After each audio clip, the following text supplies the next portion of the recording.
Ahora, con esto de los incendios, ve que se pierde así de la noche para la mañana. Hombre, yo creo que es una desgracia para la gente. Yo particularmente no las he perdido porque creo que van a volver a brotar, pero cuando las vi así, sentí una cosa así de, me cago en esto, yo estoy trabajando y ahora que esto me queda así sin producción y sin nada. O sea, no hay una agricultura fácil en ningún sitio, es decir, la agricultura yo creo que es la gran olvidada en estos momentos en nuestro país y en Europa, ¿no? Pero hay que trabajar, o sea, yo nunca he parado. Yo desde que llegué aquí, yo no he estado parado, o sea, yo he hecho kilómetros, horas de avión, saliendo cuando yo llegaba Godequé, o sea, a hacer presentaciones, catas, que iba con mi coche con el maletero lleno de muestras detrás. Esa es un poco la labor más importante que se ha hecho, ¿no? Es decir, intentar estar en los grandes importadores del mundo, ofreciendo un proyecto, un producto y un mensaje que realmente tiene un valor, ¿no?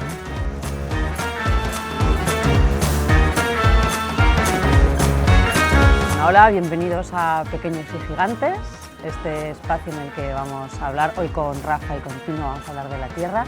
Estamos en Arrúa, en Orense, en Valdeorras, y vamos a hablar de cómo en un lugar pequeño habitan historias gigantes, ¿no? Enormes. Vamos a empezar contigo, Rafa. ¿Qué te ha enseñado la tierra que no te puede enseñar nadie? Hombre, pues la tierra es naturaleza, ¿no? Y al final es la naturaleza la que me ha enseñado, pues en estos 20 años de aventura aquí en Valdeorras, pues todo lo que necesitas aprender del día a día, ¿no? Al final es el día a día, despertar. Yo siempre defiendo que, bueno, somos foráneos, o soy foráneo, pero muy afincado en la tierra desde hace 22 años ahora, y eso es lo que me ha enseñado la tierra, ¿no? Que al final el descubrir cada día el amanecer, por dónde sale el sol, eso quiere decir todo absolutamente, ¿no? En cuanto vas al viñedo, saber pues los extremos, tanto las virtudes como los extremos de la climatología local, los suelos, cómo se comporta, ¿no? Pues todo lo que es la estación del año, y la tierra me ha enseñado eso, ¿no? Me ha enseñado a entender la tierra para luego poder elaborar un vino, pues, o realizar un proyecto que es mi idea, ¿no? Cuando llegué aquí, ¿no? Tino, ¿tú crees que la tierra, o sea, hay cosas que nadie te puede enseñar salvo observar la tierra? Vamos a ver, en la tierra siempre se está aprendiendo. Como he nacido en una casa de labradores, y ya desde pequeñito, pues en mi casa siempre había el tema de lo que es el vino y los viveros, que era lo que más teníamos. Entonces a mí siempre me atrajo el campo. De hecho, yo no he estudiado mucho, tengo hasta cuarto de bachiller, y es lo que hice, pero yo era muy mal estudiante. A mí lo que me gustaba era la tierra, yo trabajar en la tierra y a ir allí con eso, que antiguamente no te vayas a pensar, que no era como es ahora. Ahora tenemos toda maquinaria para hacer los trabajos. Antiguamente aquí los vinos que eran la parte de Alicante o Garnacha, como lo quieran llamar, estaba el Jerez, estaba la Negreda, estaba el Gran Negro, había varias tendencias a eso. Hace unos, yo qué sé, unos 45 años, pues un señor que trabajaba en la agraria, que se llamaba Horacio, que no sé si tendrás oído hablar de él, que, bueno, pues su hija tiene lo que es la bodega de Godeval, bueno. Y entonces empezaron un poco con el tema del godello, y se hicieron muchas bodegas, que hoy tenemos unos 40 y tantas bodegas tenemos aquí al tema de eso. Yo soy de Villamartín, y entonces en Villamartín el tema del vino no era el que daba el dinero, en Villamartín el que daba el dinero era el vivero. Y la tierra pues fue lo que nos fue dando, fuimos cogiendo un poquito lo que es evolucionando, y no nos quedó más remedio que evolucionar, o para arriba o para abajo, una de las dos. Y creo que hemos acertado, yo creo que hemos acertado, porque aquí con el tema del godello, pues en un principio yo creo que va bastante bien. Y hablando de eso, Rafa, ¿por qué elegir Valdeorras y qué te has encontrado a la hora de viticultura? ¿Qué cambios hay desde otras zonas, ¿no? Comparado con otras zonas? Sin duda, mi proyecto ha sido una serie continuada de suertes, ¿no? De hecho, el vino se llama Sortes, no sé si ya es como una elección, ¿no? Porque lo primero, nada más llegar, bueno, mi interés fue mi antiguo interés siempre han sido los blancos, aunque vengo de tierra de tintos, pero siempre en la bodega familiar me gustaba la elaboración, ese lado más técnico, más purista, ¿no?, y preciso de los blancos. Y luego La Rioja como zona de blancos es muy buena, tiene grandes blancos, pero la llamada de Galicia siempre estaba ahí. Probé por primera vez un Godello de todo este plan de recuperación del que hablaba ahora Tino, que fue sobre todo, lo llevó a cabo Horacio Fernández, lo que era el plan Revival, a través de la recuperación del viñedo de Valdeorras, que comenzó en los años finales de los 70, principios de los 80. Ya se elaboraban los primeros vinos blancos de Godello. Probé uno de ellos hace, pues estamos hablando de 30 años casi. Me marcó mucho la variedad por ese lado más gastronómico, menos, sí, muy gallega, muy frutal, muy fresca, no muy atlántica, pero mucho más de peso, mucho más gastronómica que los vinos que yo conocía de otras zonas de Galicia. Y primero fue esa llamada, de ahí un contacto a través de una bodega, estuve colaborando con ellos un par de años. Me gustó tanto la zona, la tierra, que en el año 2004 decidí dejar mi situación bastante cómoda en la bodega familiar de La Rioja, y me vine aquí, tenía en ese momento 2 niños muy pequeños, y nos vinimos para aquí a comenzar desde la tierra. Fue la primera vez que, bueno, porque yo era siempre mucho más técnico, me ocupaba más del departamento técnico de la bodega familiar, y aquí pues quizás fue ese primer encuentro, ya que hoy que hablamos de la tierra, fue mi primer encuentro con la tierra, ¿no?, porque fue la primera vez que, aunque tengo mis estudios, mis conocimientos de viticultura y tal, pero siempre me he dedicado más al lado técnico, y de ahí, pues bueno, buscando también hacer los blancos más frescos, más precisos, más elegantes, busqué zonas de mayor altitud y encontré la zona de Obolo, especialmente en el pueblo de Santa Cruz. Allí contacté con viticultores locales y pude empezar, pues bueno, de hecho mi primer vino se llama Sortes porque cuando compraba una viña a Paco Blanco, uno de los viñedos estaba negociando la primera compra, me dijo, no, esta sorte tocó mi da miña nai, ¿no? ¿Qué es eso de sorte y tal? Esto es como el sistema de herencia de sorteos. Me gustó tanto el nombre y una forma de coger, pues un poco esa historia, de coger ese arraigo a la zona, a la tierra, y quise llamar a mi primer vino a Sortes, como mezcla de suertes, ¿no?, de esas parcelas. Y ahí es donde realmente comienza el proyecto, ¿no?, en julio del 2004, cuando compro la primera parcela, que hoy es un vino que se elabora por separado. Pero bueno, pues esa fue un poco toda la trayectoria hasta aquí, ¿no? Y a nivel de viticultura, ¿hasta qué punto se complica? Quiero decir, si además no te dedicabas justo a la viticultura en La Rioja, estamos en una zona más húmeda, con unas diferencias.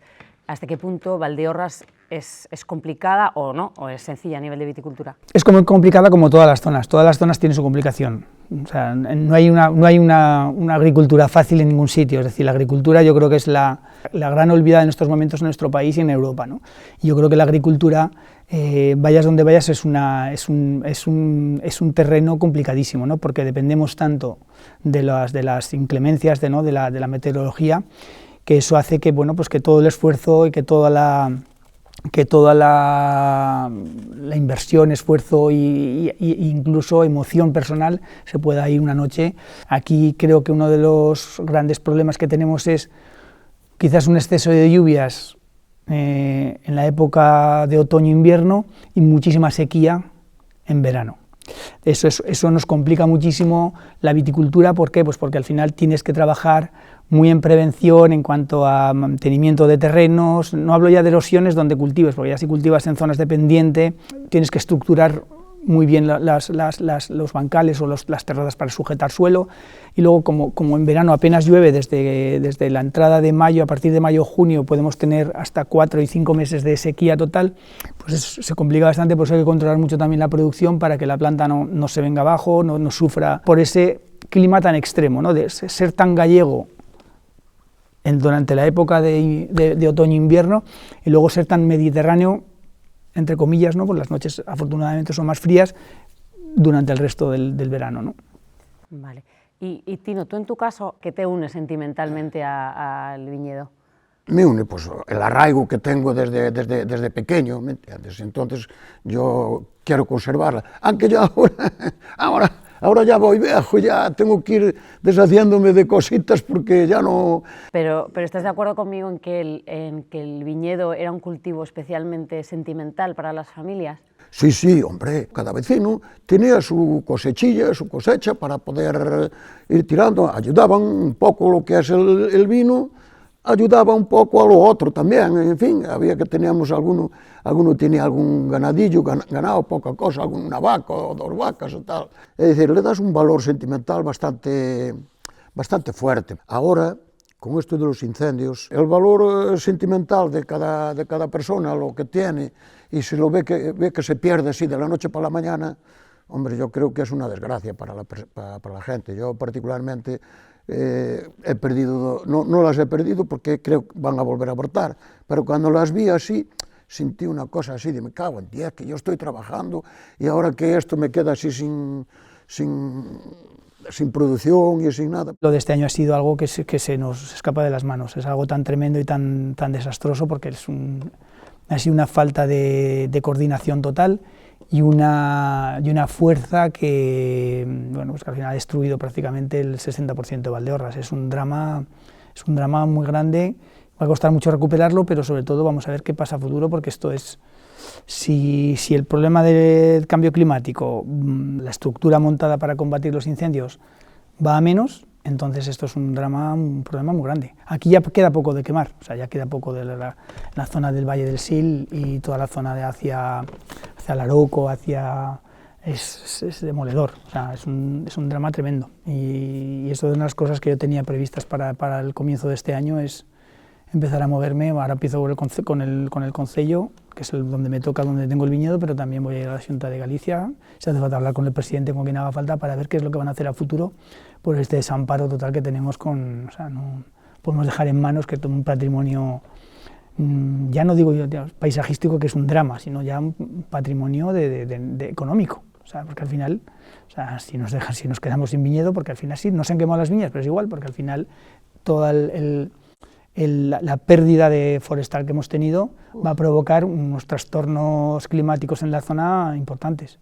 Si tuvieras que acordarte un momento que digas, ojo, es que me acuerdo de ese momento a lo largo de mi vida aquí en Valdeorras, durante todo tu proyecto, que digas, ojo, qué bien estoy, o sea, un momento que has subido a la viña y has visto algo que te ha gustado o has probado un vino, ¿te acuerdas de algún momento en concreto que digas?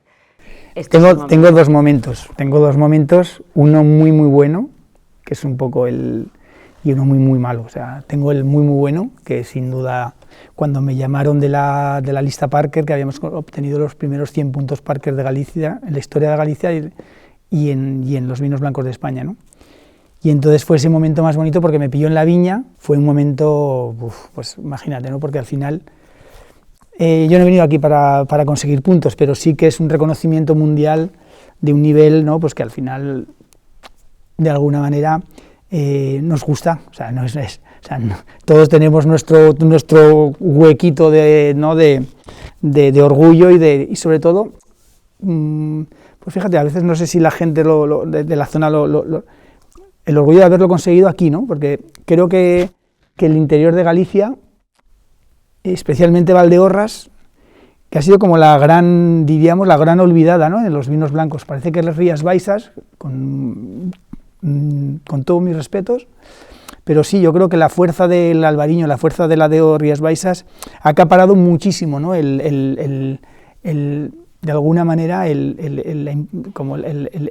mensaje del vino gallego, ¿no?, sobre todo el vino blanco gallego, que haya sido Valdeorras para mí fue también con un orgullo, ¿no?, de haber conseguido algo en una zona quizás menos cómoda, ¿no?, menos fácil, que no se puede comparar en cuanto a la dureza de climatología, paisaje muchísimo más difícil de trabajar. Estamos hablando que aquí, o sea, cuando no tienes una ladera así, tienes unos bancales, a veces el acceso a las propias viñas, hay viñas que las tenemos que trabajar, no se puede entrar con ningún tipo de maquinaria, hay que hacer todo a mano. Entonces, bueno, tiene ese lado, ¿no?, muchísimo más de esfuerzo y de mérito, ¿no?, que al final, pues bueno.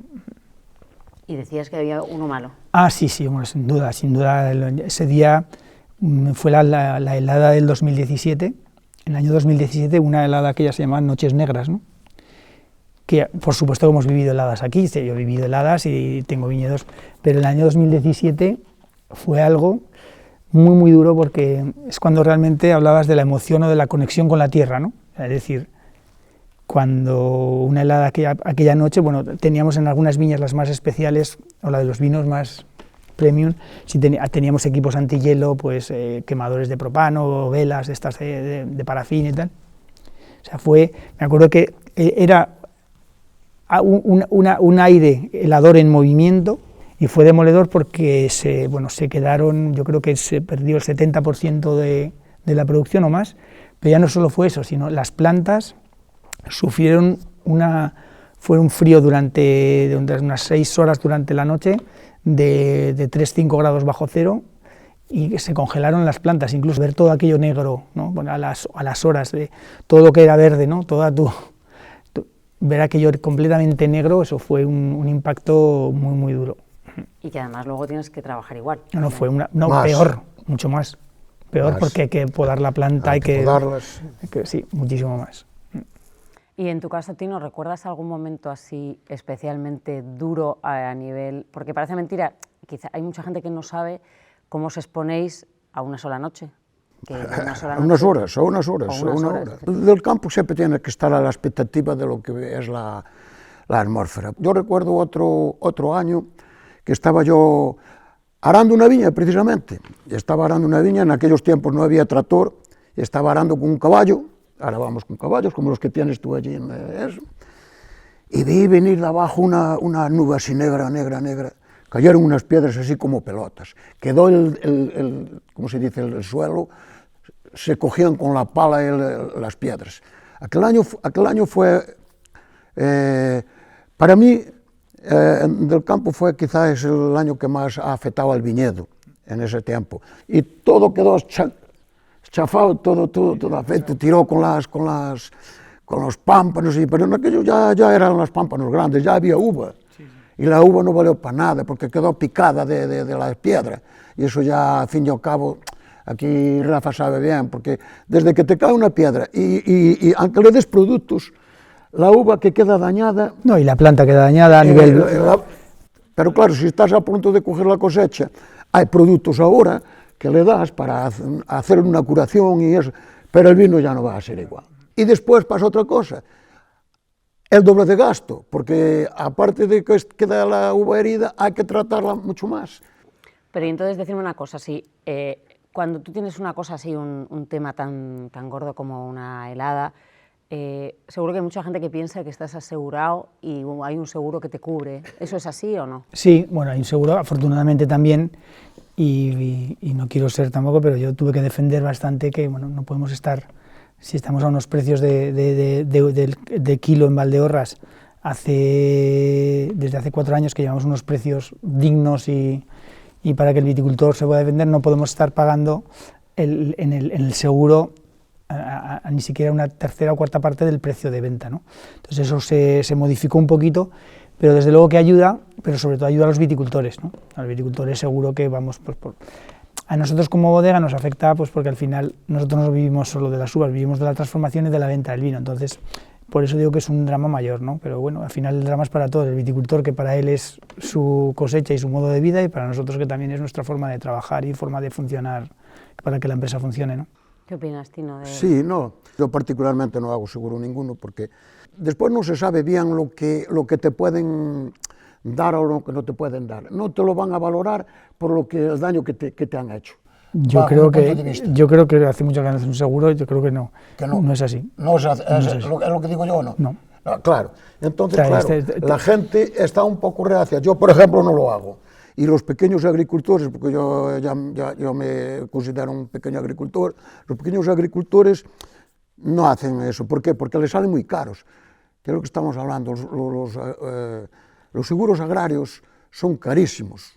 ¿Es así o no? Yo ya te digo que no lo hago. Es lo único que no vamos a estar de acuerdo hoy, yo creo. A mí me parece que... Yo creo que eran caros hasta el año pasado. O sea, eran baratos hasta el año, pero este año ya no hay apoyos, porque antes la Xunta de Galicia prácticamente subvencionaba el 50% del coste, ahora ya no debería fondos y entonces ya no hay apoyos. Vale. Pero hasta ahora, por supuesto que merece la pena. Y si estás tan expuesto a un solo día o a unas horas, como decías tú, Tino, en algún momento, o sea, ¿qué tiene la vida en el campo, siendo difícil, dura y que encima te expone a que en unas horas se te pueda ir toda la porra, como para que sigáis apostando por el campo? Hombre, yo sin duda creo que la situación es muy compleja. O sea, esta es la pregunta del día, ¿no? Porque al final, o sea, hoy en día es que se está abandonando el campo. O sea, se está abandonando el campo porque no tenemos más que controles que no tienen otros países. O sea, en Europa es el antiapoyo al agricultor. Eso para empezar. Segundo, afortunadamente en Valdeorras estamos pagando los precios que merecía la pena en la viña. Pero si te vas a Navarra, están pagando 40 céntimos el kilo. O sea, hoy en día quien va al campo no te compensa. Entonces, o pagamos a los viticultores un precio digno, o no merece la pena. Entonces estamos en una situación que a mí lo que más me preocupa, y lo miro desde los dos lados, es qué vamos a hacer con esto. Si vamos a aprender, porque tenemos también, por un lado, tenemos un poco la alegría o la suerte de que estamos vendiendo, en este caso los bodegueros, que somos los que salimos a vender, estamos haciendo un producto que tiene un éxito y en estos momentos que hay una crisis del vino, que es una crisis real, hay una crisis del vino, cada vez se consume menos vino, pero el godillo se sigue vendiendo. Entonces, por un lado, eso hay que mantenerlo. Entonces, eso es una llamada que aprovecho a los viticultores de la zona, porque lo que está pasando es que, claro, como todo lo que se llame godello se vende, tampoco es así. Nosotros los bodegueros también tenemos que defender la calidad. Creo que por un lado hay un problema, respondiendo a tu pregunta, muy grave en la agricultura en Europa, sin duda, que en Valdeorras estamos viviendo una situación casi de surrealista, de sueño, pues esto me parece irreal, pero que a ver cuánto tardamos en cargárnoslo, porque si no nos va a pasar porque al final en el momento que no se pague, en zonas como esta, mínimo no se pague €1,20, €1,40 el kilo de uva, no sé cuántos viticultores van a ir al campo, porque al final no compensa. El viticultor necesita ayuda porque normalmente también, bueno, esa ayuda también hoy en día ya no puede ser ni para la vendimia gente de la familia porque te multan, o sea, cosas de estas, y estamos en una situación, estamos perseguidos, siendo yo creo el sector que más hay que cuidar. Yo quería recalcar aquí una cosa, que es el tema de la comercialización del vino, y quiero aprovechar para darle gracias a gente como Rafa, y como vinieron los capellanes o como vinieron los de Valdesilo, esa gente toda. No, quiero daros las gracias porque es necesario que sepáis que los pequeños agricultores, yo represento en el Consejo Regulador a los pequeños agricultores, y es necesario que haya bodegas como tú y como otros que haya por ahí, porque si no fuera por vosotros, el vino estaría como está en La Rioja hoy, más o menos, a 10 céntimos, bueno, la zona 20, 40, 50 céntimos, eso. Vosotros hiciste la bodega, montaste la bodega, es un negocio que lo hiciste por interés vuestro, totalmente, normal, sí. Pero bueno, pero lo promocionaste, hiciste todo aquello para llevarlo fuera y entonces... Muchos kilómetros y mucho avión.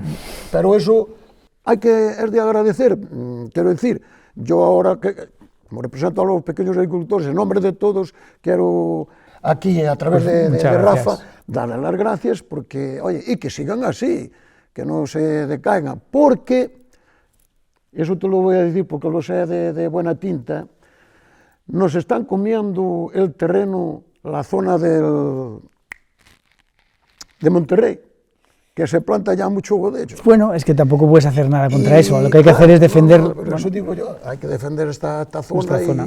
Y recalcar un poco lo que es la promoción, y, en fin, pero claro, eso lo tienen que hacer los bodegueros grandes como vosotros. Rafa, tú has dicho que tenías hijos. 3, sí. ¿Que te gustaría que se dedicaran a...? El mediano parece que se llama Lucas, parece que es el que, yo creo que en 3 años...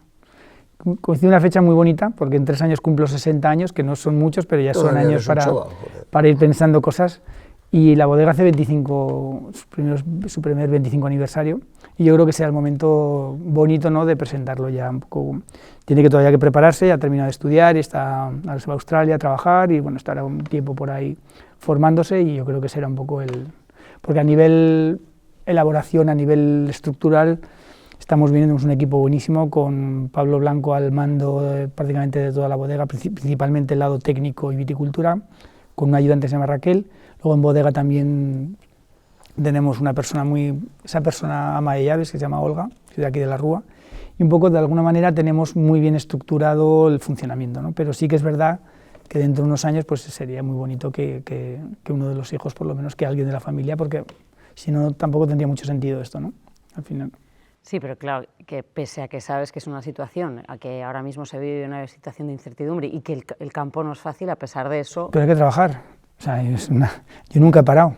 Yo desde que llegué aquí, yo no he estado parado, o sea, yo he hecho kilómetros, horas de avión, saliendo cuando yo llegaba Godequé, o sea, a hacer presentaciones, catas, que iba con mi coche, con el maletero lleno de muestras detrás. Yo me acuerdo con las que el Godello en aquella época, hace 20, 25 años, no estaba ni ubicado en las cartas, estaba dentro de las cartas en el apartado de los Rías Baixas o de Galicia, no estaba ni como Valdeorras. El impulso ha sido, muchas veces dices, no, lo importante es algo muy, y esto lo he aprendido mucho de mi hermano Álvaro, tienes que vender el vino donde se beben los grandes vinos del mundo. O sea, tú no puedes ir al bar para el bar de al lado para que tengan tu vino de chiquiteo, ese no es. Ese no es. El prestigio lo consigues vendiendo en las grandes mesas, y en las grandes mesas del mundo se vende Borgoña, se vende Alsacia, se empieza a vender afortunadamente Galicia, también otras zonas de España en blancos, hablo de blancos, ¿no?, en general. Pero esa es la gran labor que había que hacer, ¿no? Sí, estamos hablando de Galicia, estamos hablando de Godello, pero ¿dónde estás hablando? Intentar estar en los grandes importadores del mundo. Nosotros estamos con los top de todos los países del mundo, es un trabajo que me ha costado, que no ha sido fácil. Hay que reconocer que tenía la facilidad de o un poco el camino un poquito más abierto, gracias a que, bueno, pues que tengo una familia que seguramente mi padre y mi hermano Álvaro han abierto muchísimas puertas para que yo pueda entrar de alguna manera un poco más fácil, pero bueno, luego también hay que demostrar que tu producto está ahí, que lo que estás contando tiene rédito, ¿no? Es real, ¿no?, que no estás hablando de humo, sino que estás ofreciendo un proyecto, un producto y un mensaje que realmente tiene un valor, ¿no?, que al final es un poco la... Y a día de hoy, o sea, ¿creéis que podríais vivir sin el contacto con la tierra? ¿Podríais hacer otra cosa totalmente diferente sin el contacto con la tierra?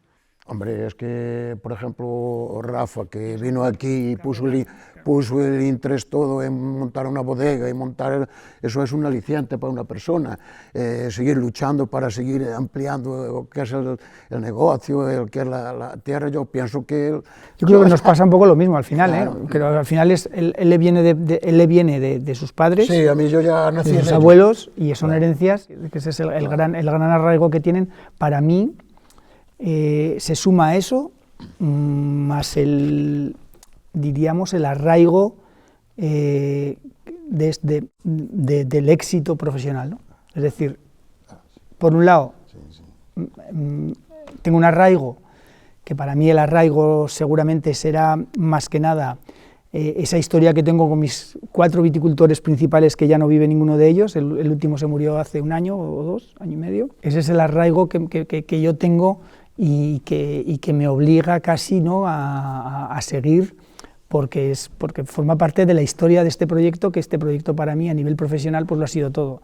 Son 15 años fuera de este proyecto y 20 años aquí, o 22 años aquí, pero estos 22 años han sido de una intensidad y donde realmente pues decir que me he hecho grande, ¿no?, que me he hecho mayor, no de edad, sino como de tanto a nivel profesional como persona, ¿no? Y hacerse mayor como persona también implica valorar todo lo que ha costado llegar hasta aquí, ¿no? O sea, esa vuelta a la humildad, ¿no? O sea, que a veces, ¿qué es lo que te hace sentir bien, ¿no? Este proyecto me ha ayudado mucho a mí, el primero que lo ha hecho es Tino, que ha dicho, yo venía a hacer mi negocio, claro, pero esto implica que ha ayudado muchísimo a la zona y a la tierra. Antes aquí el único negocio era la pizarra, y hoy en día el sector del vino es bastante importante. Sí, el sector del vino era una cosa secundaria, porque aquí el 90% de la gente que se fue a la pizarra, tú sabes que es de allí. Yo en mi caso, pues ya ves, yo ya soy como los yogures, caducaos. Yo ya voy viejete y entonces yo podía dejar el tema y que viniera otro y que se dedicara. Y yo estoy ahí el tema un poco porque me gusta que la zona tenga su evolución y tenga su cosa aquí para poder seguir trabajando. De hecho, hay mucha gente que, tú lo sabrás igual que yo, Rafa, hay mucha gente que ya tienen su edad y todavía están quitando las viñas viejas y plantando nuevas, y hay gente que yo veo que gente que a lo mejor no tienen un seguimiento, quiere decir que no tiene nadie que le venga detrás, pero ellos como están ahí arraigados un poco al tema del campo, todavía tienen aquella ansia de decir, bueno, yo esto ya no produce nada, voy a arrancar, voy a plantar algo de ello y voy a seguir para adelante hasta que Dios quiera. Y ya por último os quería preguntar, vosotros dos habéis apostado por el valor de las cosas pequeñas, ¿no? Por proyectos pequeños. ¿Qué podemos hacer para que se valore lo pequeño? Para que la gente sea consciente del valor de las cosas pequeñas y bien hechas. No es que tengas que ser un gran terrateniente para valorar lo que tienes. Cuanto menos tengas, más valor le das a lo que tienes. Me parece a mí, ¿no? Yo creo que es el valor añadido, ¿no? Ese es el valor añadido que es el que hay que defender de lo pequeño, ¿no? Es un valor añadido que es la exclusividad y hay que saber vender bien esa exclusividad. Yo creo que ese es el reto, ¿no? Seguir qué es lo que estamos haciendo, ¿no? Al final es lo que estamos haciendo en Valdeorras, es decir, vendemos una menor producción comparada con lo que puedan ser las dos grandes productoras de vino blanco que pueden ser Rueda y Rías Baixas. En cambio ofrecemos ese valor añadido de un producto único, pero de un producto de mayor calidad. A la gente joven transmitir el vino como algo históricamente cultural y gastronómico de nuestro país, no como algo, porque es el gran problema que se están, diríamos, encasillando el vino dentro de las bebidas alcohólicas y es un producto totalmente mucho más cultural y a la vez muchísimo más saludable que la mayoría de las bebidas alcohólicas, ¿no? Podríamos hablar también de las bebidas energéticas, que es peor, una copa de vino como tomatino todos los días a la hora de comer, o beberte 3 pedazos de no voy a decir marcas, Coca-Cola. No, peores, que te ponen como ¿no? Al final que hay niños con 16, con 12 años que están tomando todo tipo de bebidas energéticas, que eso es lo peor que existe para el hígado, lo peor que existe para el sistema neuronal y para hiperactivas a un crío de 10 años y luego me estás diciendo que el vino no es bueno para la salud. Bueno, un niño de 10 años no va a beber vino, pero tampoco puede verse una bebida con una carga de taurina, de cafeína o de, ¿no? Que al final es... Eso tendremos que hablarlo con los correspondientes, los médicos, porque es que lo primero que te quitan es el vino. En cambio te dicen, Coca-Cola no te dicen que no bebas. No te dicen que tanto los vinos... ¿Bebe usted vino? Bebo vino. Pero de Coca-Cola, ¿usted bebe Coca-Cola o refrescos o de estos que, Red Bull, de estos que dan alas para poder... No, de eso no te dicen nada. En cambio te dicen del vino, ¿es así o no? Totalmente. Bueno, no es así, ¿eh? Hay médicos que te recomiendan con moderación. Sí, al final el vino tinto, los vinos tienen resveratrol, tienen taninos, tienen sustancias naturales. Dime qué médico vas, que yo... Bueno, muchísimas gracias a los dos por esta charla tan amena. A ver si entre todos ponemos en valor todos estos proyectos pequeños y lo contagiamos. Pues gracias a vosotros y que la gente se entere de dónde venimos y a dónde vamos. En fin, gracias a vosotros.